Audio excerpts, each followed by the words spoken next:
Saudara yang terkasih, selamat hari Minggu dan salam sehat. Semoga kita tetap dilindungi Tuhan, sehat walafiat sampai hari ini dan untuk hari-hari seterusnya. Kasih karunia dan damai sejahtera dari Allah Bapa kita dan dari anaknya Tuhan Yesus Kristus, itulah yang menyertai hati saudara-saudara sekalian. Marilah kita dengarkan firman Tuhan yang diperuntukkan untuk hari ini, Minggu tanggal 9 Mei tahun 2021, Minggu Rogate yang mengajak kita untuk berdoa. Firman Tuhan untuk kita tertulis dalam kitab 1 Yohanes pasal 5 ayat 1 sampai 5. Baiklah, nas itu saya baca untuk kita semua. Setiap orang yang percaya bahwa Yesus adalah Kristus lahir dari Allah, dan setiap orang yang mengasihi Dia yang melahirkan, mengasihi juga Dia yang lahir daripadanya. Inilah tandanya bahwa kita mengasihi anak-anak Allah, yaitu apabila kita mengasihi Allah serta melakukan perintah-perintahnya.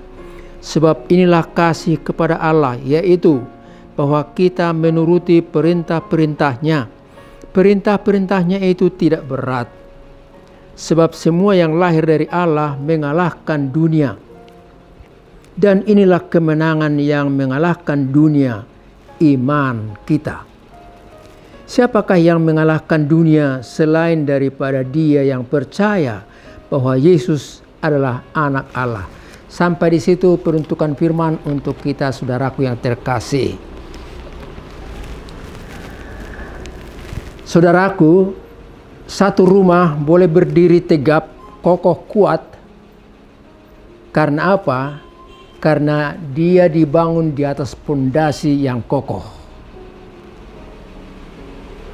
Dan rumah itu juga kokoh karena di atas pondasi tadi dibangun pilar-pilar dari besi. Dan karena itulah maka rumah itu berdiri tegap dan juga dilapisi dengan semen sampai jendela-jendelanya dan atap sekalian. Selesai sudah. Rumah itu kokoh berdiri. Pondasi dan pilar-pilar besi itu tidak kelihatan, tidak kasat mata, tapi dia sangat-sangat berperan untuk bangunan rumah tersebut.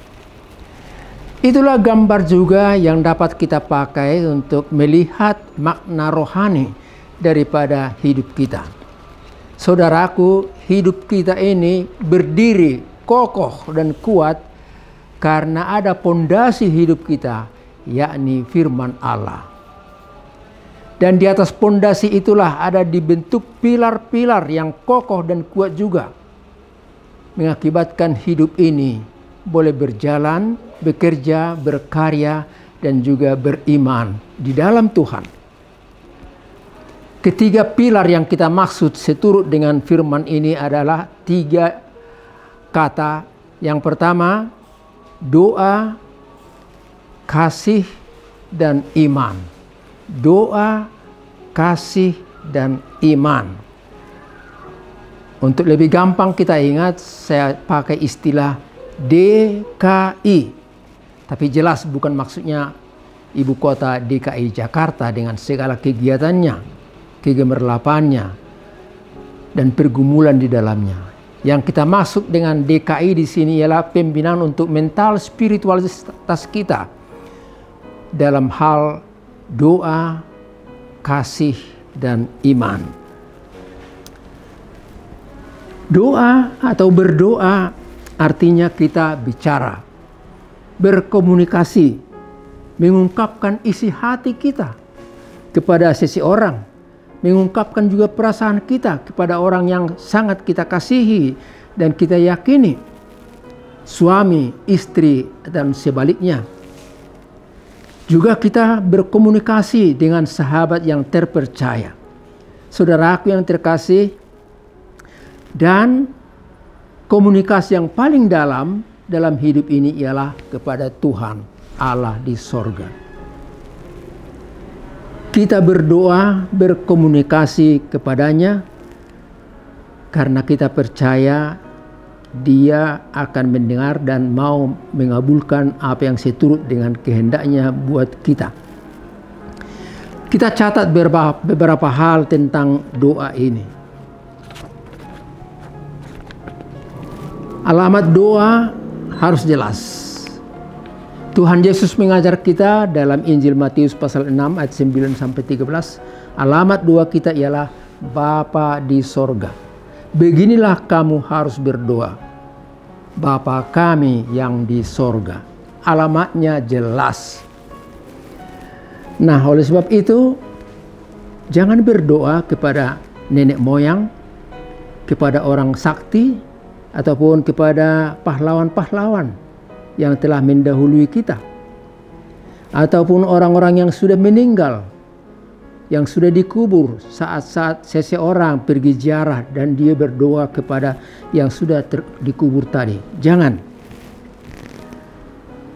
Doa-doa seperti itu doa-doa yang salah alamat. Dan kita tahu ibarat surat, kalau salah alamat akan kembali kepada si pengirim. Berdoalah kepada Allah. Saudaraku, topik khotbah kita berbunyi doa orang beriman. Doa orang beriman itu gimana? Doa orang beriman itu konsisten, terus menerus. Kita baca nas pendukung dari khotbah ini yang tertulis dalam 1 Samuel pasal yang pertama ayat 9 sampai 18 yang berbicara tentang Hana. Hana itu terus menerus berdoa. Dia diejek, diledek oleh istri daripada Elkana, tapi dia tidak emosi, tidak terpancing untuk ribut dan bertengkar. Yang sebaliknya, dia tunjukkan bahwa dia konsisten, terus menerus berdoa. Tahukah Anda berapa lama dia berdoa? Maksud saya bukan soal waktunya, berapa hari.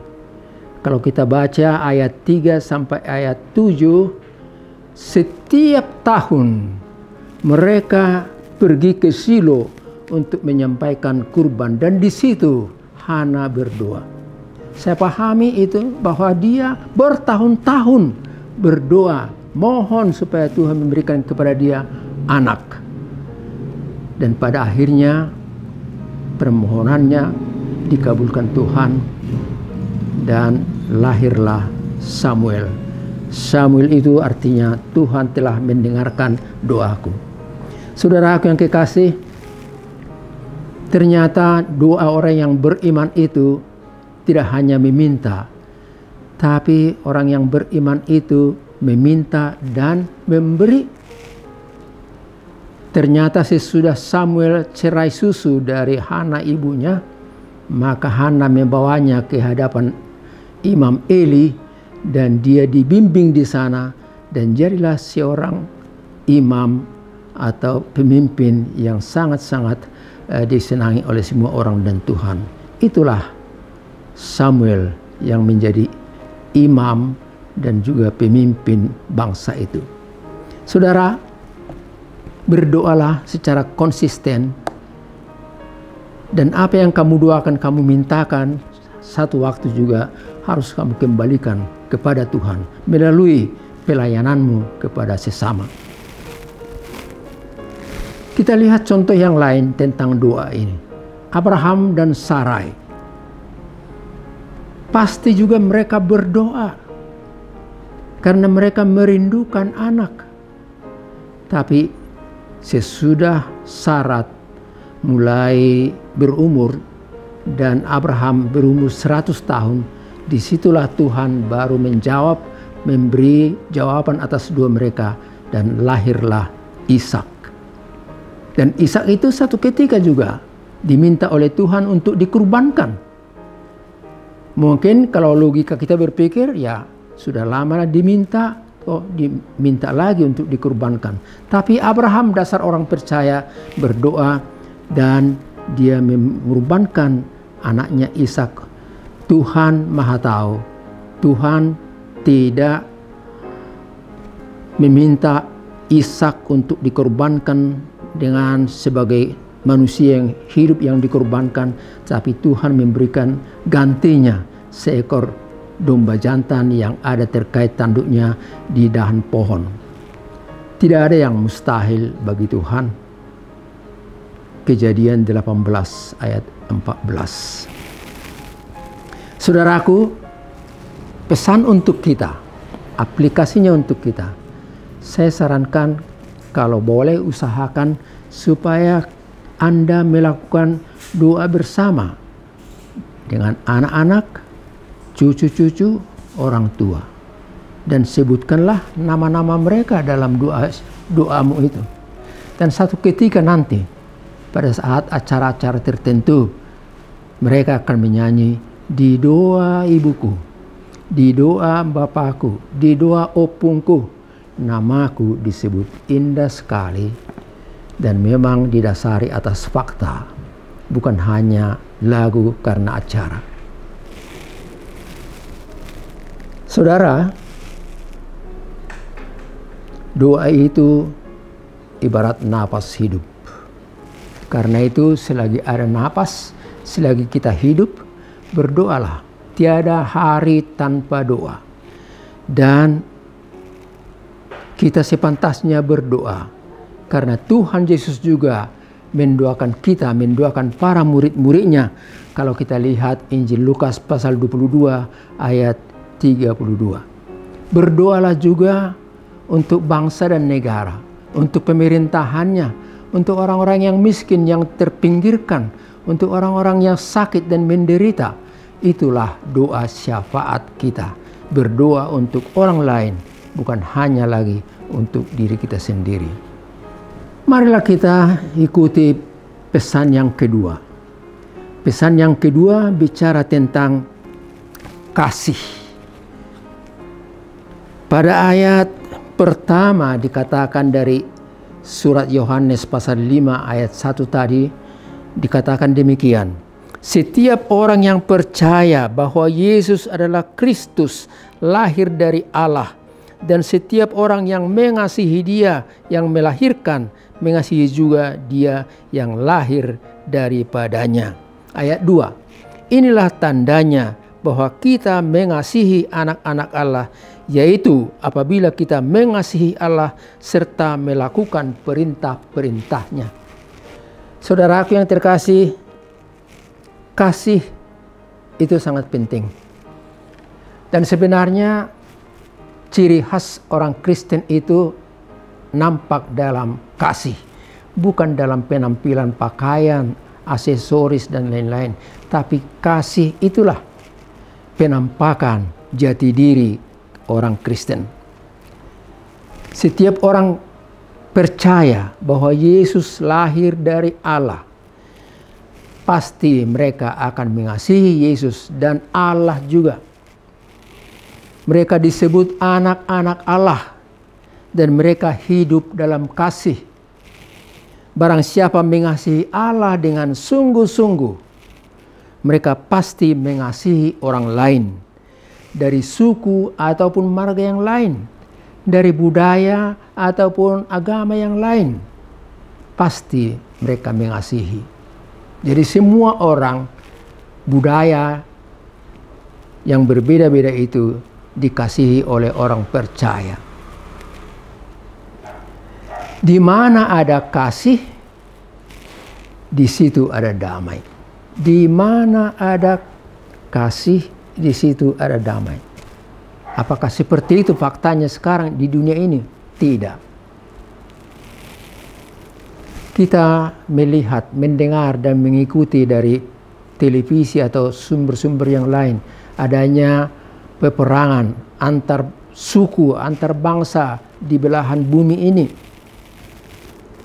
Kenapa ada perang? Karena sekelompok orang ingin menguasai, ingin berkuasa. Oleh karena itulah dia mau mengalahkan orang yang lain yang dianggapnya sebagai musuhnya, sebagai saingannya. Thomas Hobbes berkata, Homo homini lupus. Manusia yang satu sering sekali seperti serigala terhadap manusia-manusia yang lain. Mau menerkam. Tidak ada hukum. Hukum rimba, hukum kekuatanlah yang berlaku. Homo homini lupus. Beda dengan merpati. Burung merpati itu terbang bersama-sama, hinggap di tempat yang sama juga di sangkarnya, dan mereka saling berkasih-kasihan, saling berpelukan, saling menyukakan satu terhadap yang lainnya. Saya kira burung tidak lebih indah dari kita. Kalau kita hidup dalam kasih, maka manusia ini, kita inilah yang terindah di seantero bumi ini. Saudara, Tuhan Yesus mengajari kita untuk saling mengasihi. Aku memberikan perintah baru kepada kamu. Demikian dia berkata, yaitu supaya kamu saling mengasihi. Sama seperti aku telah mengasihi kamu, demikian pula kamu harus saling mengasihi. Dan dengan demikianlah semua orang tahu bahwa kamu adalah murid-muridku. Jikalau kamu saling mengasihi, maka nampaklah bahwa kamu muridku. Demikian Tuhan Yesus.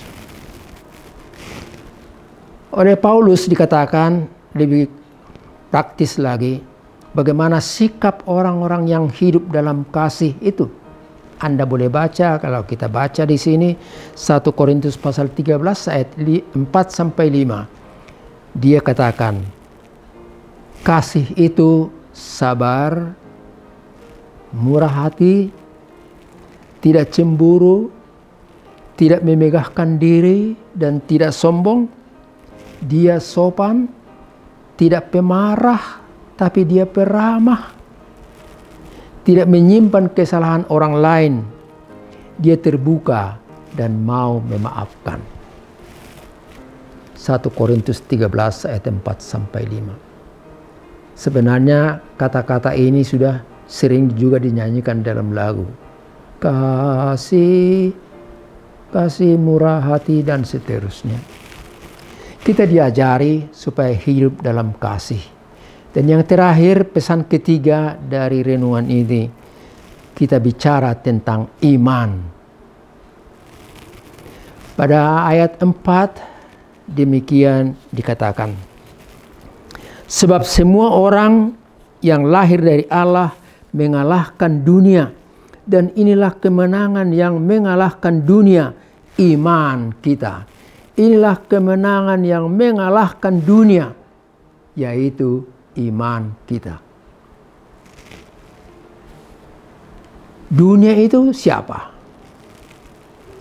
Yang saya pahami dalam teks ini, dunia yang dimaksud bukanlah globus dengan 5 benua, Asia, Afrika, Amerika,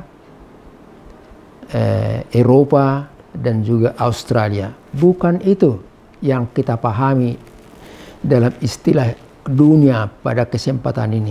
Tapi dunia yang kita pahami, yang diingatkan oleh nas ini ialah aliran-aliran, ajaran-ajaran kepercayaan, gaya-gaya hidup manusia.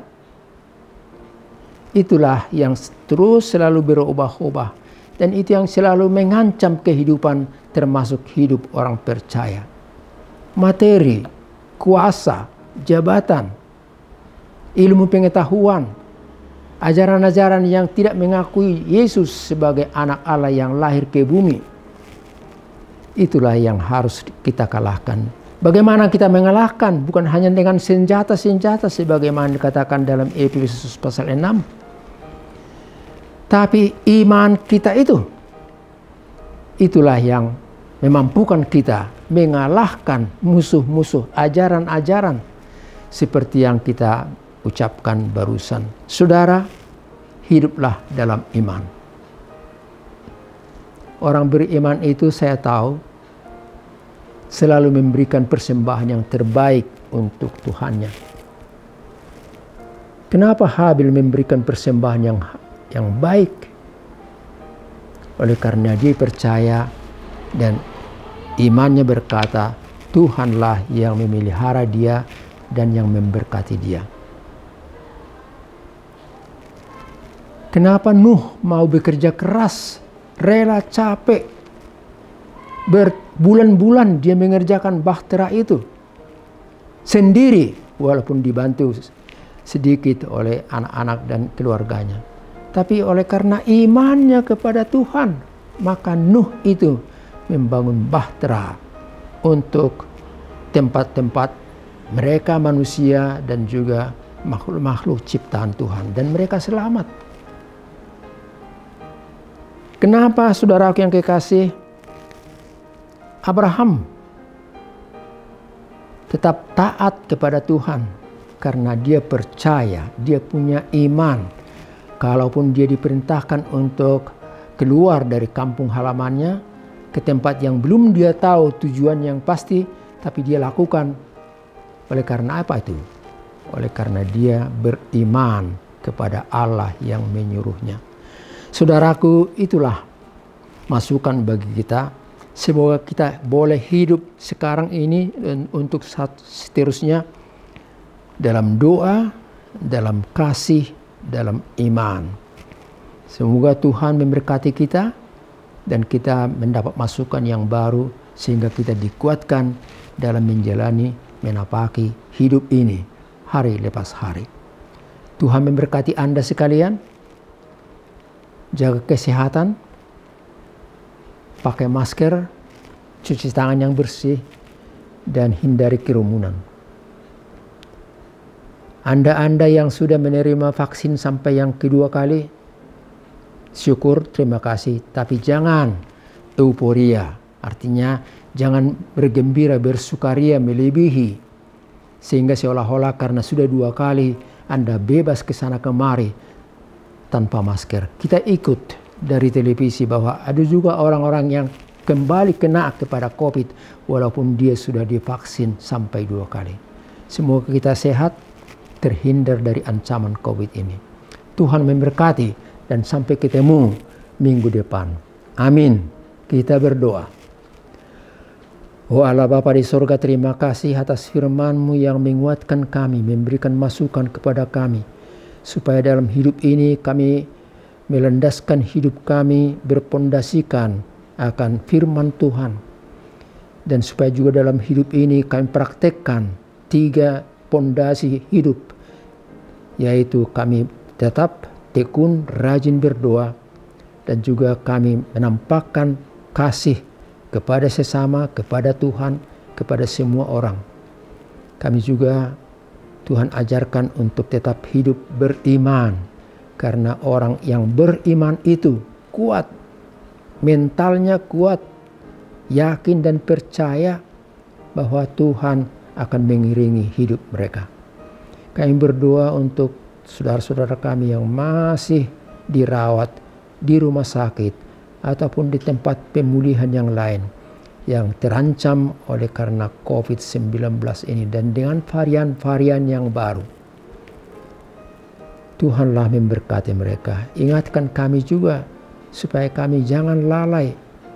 Walaupun kami sudah menerima vaksin sampai 2 kali, tapi supaya kami taat menjaga kesehatan kami. Dan dengan demikian kami sehat, anak-anak, cucu kami juga sehat semua.